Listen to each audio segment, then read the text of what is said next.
अगर आपको UGC net commerce unit number 9 में 20 नंबर चाहिए तो वीडियो को शुरू से अंत तक फॉलो करना। और ये सीरीज का पार्ट 1 है legal aspect of the business. मैं पूरे legal aspect of the business को कंप्लीट करूंगा जहां से आपको 20 नंबर श्योर मिलने वाले हैं।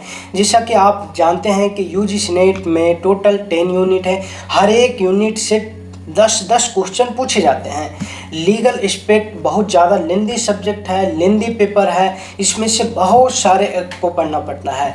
तो कंपनी एक्ट से रिलेटेड स्टार्ट कर रहे हैं। फर्स्ट टॉपिक को कंपनी एक्ट को कंप्लीट करेंगे, then partnership act, then contract act. इस सभी चीज़ों को शुरू से अंत तक कंप्लीट करेंगे with PYQ and expected question के साथ में। तो आज के वीडियो में स्मॉल कंपनी को शुरू से अंत तक कंप्लीट करेंगे विथ PYQ। तो वीडियो को शुरू से अंत तक देखना क्योंकि ये वीडियो आपको 20 नंबर दिला कर जाएगा। तो स्किप नहीं करना है क्योंकि स्मॉल कंपनी में अभी रिसेंटली चेंज आया है। 1 दिसंबर 2025 का लिमिट चेंज कर दिया गया है और मोस्ट प्रोबेबली चांस है कि यूजीसी नेट में एक चेंज का लिमिट पूछ लेगा। अगर आप लिमिट नहीं देखेंगे तो 2 नंबर गलत करके आएंगे, इसलिए वीडियो को स्किप नहीं करना है, शुरू से अंत तक देखना है। तो फर्स्ट में क्या करने वाले हैं, प्रोविज़न को देखेंगे, then PYQ previous year question या फिर एक्सपेक्टेड क्वेश्चन को देखेंगे। तो हम स्मॉल कंपनी में हम लोग क्या देखने वाले हैं, स्मॉल कंपनी में ये 5 टॉपिक को पढ़ेंगे। फर्स्ट डिफिनीशन कौन से सेक्शन में दिया गया है, स्मॉल कंपनी किसे कहते हैं, इस सभी चीज़ें फर्स्ट पॉइंट में कवर करेंगे। सेकेंड में लिमिट को देखेंगे, old limit and new limit दोनों को देखेंगे, ओल्ड लिमिट और न्यू लिमिट। न्यू लिमिट जो चेंज हुआ है 1 दिसंबर 2025 में, तो इस सभी पॉइंट देखेंगे। देन थर्ड में एग्जेम्पशन देखेंगे। एग्जेम्पशन का मतलब क्या होता है, एग्जेम्पशन का मतलब होता है कि जो स्मॉल कंपनी का डेफिनेशन है उसमें से कुछ एग्जेम्पशन छूट दिया गया है, मतलब कि ये सभी स्मॉल कंपनी नहीं कहलाएगी, उसी को कहते हैं एग्जेम्पशन। तो टोटल 4 एग्जेम्पशन है, वो चारों कंपनी को देखेंगे जो कि स्मॉल कंपनी नहीं कहलाएगी। अगर limit with in the limit है फिर भी स्मॉल कंपनी कंसीडर नहीं की जाएगी।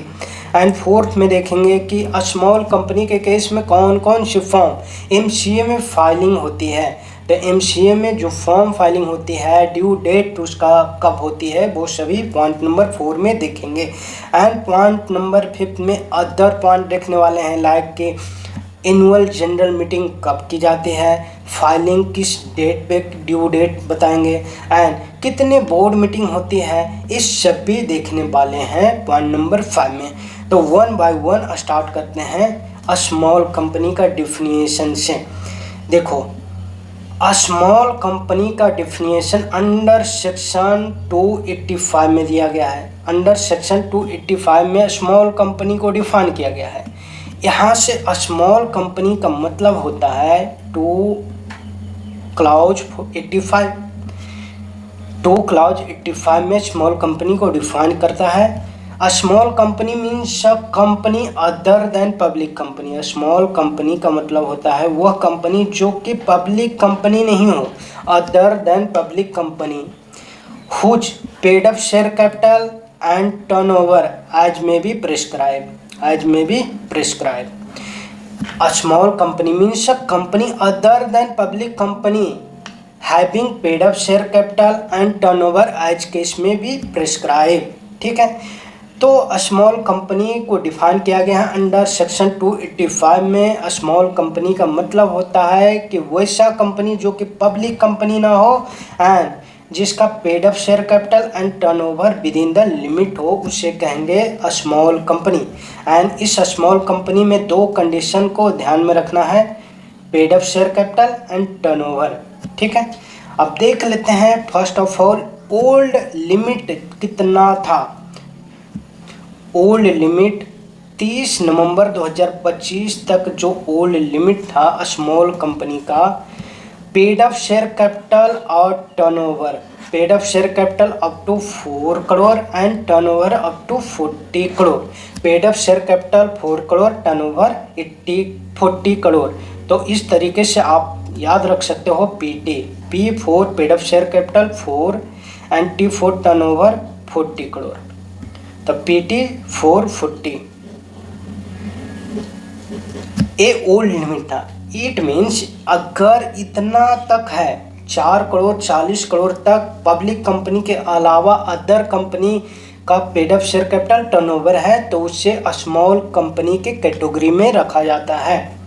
नेक्स्ट पॉइंट देखते हैं, न्यू जो लिमिट चेंज हुआ है, मोस्ट इम्पोर्टेंट। यहाँ से क्वेश्चन जून 2026 एग्जाम में पूछा जाएगा यूजीसी नेट में। यहाँ पर देखो स्मॉल कंपनी का जो न्यू लिमिट चेंज हुआ है, paid up share capital 10 crore and turnover 100 crore. It means जिस भी कंपनी का paid up share capital up to 10 crore है and turnover up to 100 crore है और वह कंपनी पब्लिक कंपनी नहीं है तो उसे कहेंगे स्मॉल कंपनी। और एक चीज़ आपको ध्यान में रखना है कि स्मॉल कंपनी जो होती है ना, ये प्राइवेट कंपनी ही होती है। Small company part of private company, private company का ही पार्ट है स्मॉल कंपनी। चलो नेक्स्ट पॉइंट नंबर, अब यहाँ पर एक्सेप्शन देख लेते हैं कि कौन कौन सी कंपनी स्मॉल कंपनी के डेफिनेशन से बाहर है। इट मीन्स इन सभी के केस में अगर लिमिट 10 करोड़, ये 4 करोड़ या 10 करोड़ से कम है, टर्नओवर भी 40 करोड़ या 100 करोड़ से कम है, फिर भी इन सभी को स्मॉल कंपनी नहीं मानेंगे, स्मॉल कंपनी नहीं कहेंगे। तो वो कौन कौन से है? फर्स्ट, पब्लिक कंपनी, डिफिनेशन में ही आउट किया था 285 में। Small company means a company other than public company, तो पब्लिक कंपनी स्मॉल कंपनी नहीं हो सकती है। Second, holding company and subsidiary company, holding company small company नहीं हो सकती है, सब्सिडरी कंपनी भी स्मॉल कंपनी नहीं हो सकती है। एंड सेक्शन 8 कंपनी भी पब्लिक कंपनी के लिमिट से बाहर है, पब्लिक कंपनी के डिफिनेशन से सेक्शन 8 कंपनी भी बाहर है। तो public company, holding company, subsidiary company, section 8 company, ये सभी स्मॉल कंपनी नहीं कहलाएगी। चाहे इसका paid up share capital 10 crore से कम हो, टर्नओवर 100 करोड़ से कम हो, फिर भी स्मॉल कंपनी नहीं कहलाएगी। एंड लास्ट, कोई भी कॉरपोरेशन, कोई भी कंपनी जो स्पेशल एक्ट के द्वारा, गवर्नमेंट के द्वारा बनाया गया है, उससे भी स्मॉल कंपनी के डेफिनेशन से बाहर किया गया है। तो ये सभी 5 पॉइंट आपको ध्यान में रखना है। और एक बात और मैं बता दूं कि ये जो लिमिट है ना 10 करोड़ और 100 करोड़, ये लिमिट दोनों कंप्लाई करेगा तो ही स्मॉल कंपनी कहलाएगा। ये दोनों लिमिट कंप्लाई करेगा तो ही स्मॉल कंपनी कहलाएगा। इट मीन्स अगर पेड अप कैपिटल 10 करोड़ है और टर्नओवर 101 करोड़ हो गया तो ये स्मॉल कंपनी नहीं कहलाएगी, ये फिर कहलाएगी प्राइवेट कंपनी। ठीक है, चलो आई होप कोई भी डाउट रहे ना, क्वेश्चन पूछना कमेंट बॉक्स में, मैं क्लियर कर दूंगा वहाँ पे। नेक्स्ट पॉइंट फाइलिंग से रिलेटेड है कि स्मॉल कंपनी के केस में कौन कौन सी फॉर्म फाइल किया जाता है एमसीए के पास। देखो, हर एक साल एनुअल रिटर्न फाइल होता है, हर एक साल फाइनेंशियल स्टेटमेंट फाइल होता है। फाइनेंशियल स्टेटमेंट जैसा कि आपको पता है कि balance sheet, profit and loss account, cash flow statement वगैरह वगैरह। एनुअल रिटर्न में बुक्स ऑफ अकाउंट, मतलब कि जो मिनट्स बना है, एजीएम हुआ है, बोर्ड मिनट्स हुआ है, उन सभी का रिकॉर्ड फाइल किया जाता है एमजीटी 7A फॉर्म में। तो जो फॉर्म फाइल होती है एमसीए के पास स्मॉल कंपनी के केस में, उस फॉर्म को ध्यान में रखो। First AOC 4 form, AOC 4 form में फाइनेंशियल स्टेटमेंट को अटैच करते हैं और फाइल करते हैं एमसीए के पास। और एक कब फाइल होता है, इसका ड्यू डेट जान लो कि एजीएम जिस दिन हुआ, यहाँ से 30 दिनों के अंदर, एओसी 4 फॉर्म फाइल किया जाता है। और इसका ड्यू डेट कब हो जाएगा, देखो एजीएम जनरली 30 सितंबर इसका ड्यू डेट होता है, 30/9/2026। 26 ड्यू डेट हो जाएगा। एंड यहाँ से 30 दिन ऐड करो तो 30 अक्टूबर 2026 ड्यू डेट हो जाएगा AOC4 फॉर्म फाइल करने का। एंड MGT7A स्मॉल कंपनी के केस में MGT7A फाइल होता है। देखो ऑप्शन दोनों देगा MGT7 तो गलती मत करना, 7 करेक्ट ऑप्शन नहीं होगा। स्मॉल कंपनी के केस में 7A करेक्ट ऑप्शन होगा। अदर देन स्मॉल कंपनी के केस में MGT7 फाइल होता है, ध्यान में रखना है। MGT7A का ड्यू डेट क्या होता है? MGT7A का ड्यू डेट होता है AGM का डेट प्लस 60 डेज, मतलब कि 60 डेज के अंदर AGM जिस दिन हुआ वहाँ से 60 दिनों के अंदर MGT7A फाइल करना पड़ता है। इसका ड्यू डेट कब हो जाएगा? 30 सितंबर हो गया AGM का डेट प्लस 60 डेज, मतलब कि 29 नवंबर 2026 ये हो गया MGT7A का ड्यू डेट। आई होप आपको समझ में आ गया होगा। तो ड्यू डेट याद रखना है AOC4 का 30 अक्टूबर, MGT7A का 29 नवंबर।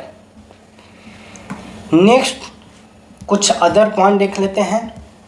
तो स्मॉल कंपनी में कुछ other point like small company के केस में कैश फ्लो स्टेटमेंट बनाना मैंडेटरी नहीं है, ये ऑप्शनल है। चाहे तो कंपनी स्मॉल कंपनी के केस में कैश फ्लो स्टेटमेंट बना सकती है या फिर नहीं भी बना सकती है, ऑप्शनल है।